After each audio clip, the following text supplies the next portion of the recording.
মামলার যিনি আসামি, আসলে প্রধান আসামি, ওনার নাম মেহেদি মালেক সজীব।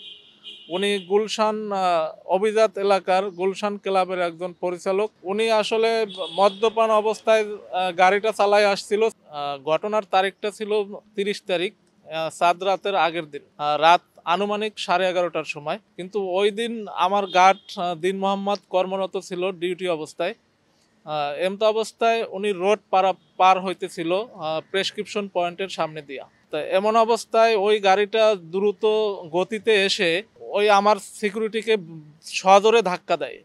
আর এই ধাক্কা দেওয়ার পরিপ্রেক্ষিতে ওনাকে গুরুতর হওয়ায় ওখানের যে আমার রেপ শুয়ের ম্যানেজার, ওনাকে দ্রুত বনানী ক্লিনিকে নিয়ে যায়। বনানী ক্লিনিক থেকে যখন চিকিৎসা দিতে পারে নাই, তখন কুর্মিটোলা ট্রান্সফার করা হয়। কুর্মিটোলা থেকেও প্রাথমিকভাবে চিকিৎসা করার পরে ওনারা ওখান থেকে পঙ্গু হসপিটালে রেফার করে। ওখান থেকে রাত শেষে সকাল আনুমানিক 8:30টার সময় উনি মৃত্যুবরণ করেন। পরে আমরা 5 তারিখে মামলাটা থানাতে উপস্থাপন করি।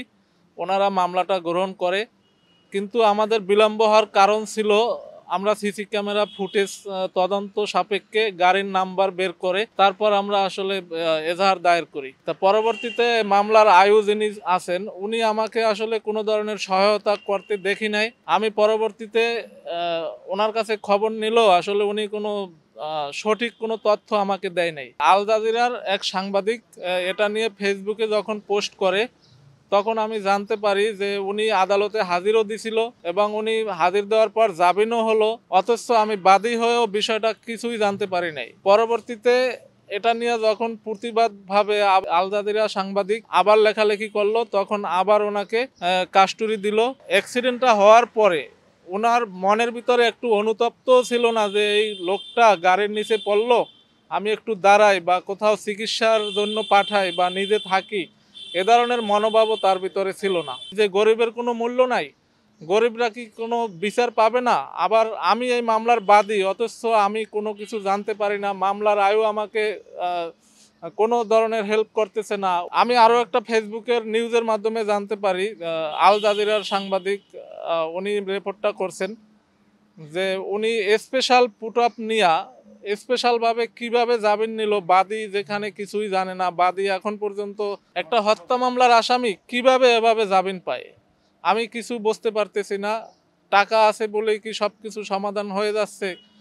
ষড়যন্ত্র করে জাল জালিয়াতির মাধ্যমে আসলে এগুলা করা হয়েছে, এটা আমি নিশ্চিত।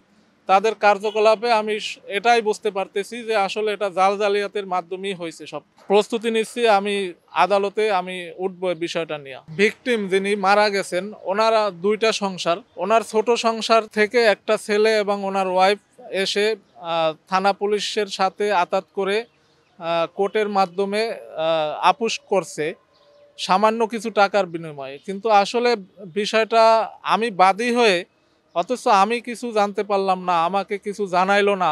কেন জানাইলো না এটা পুলিশ ভালো জানে এবং আদালত ভালো জানে। এখন পর্যন্ত কোনো আইনজীবী আমি ধরি নাই, তবে আমি কথা বলছি, হয়তো সামনের তারিখে আমি আইনজীবীকে নিয়ে আমি কোর্টে উঠবো।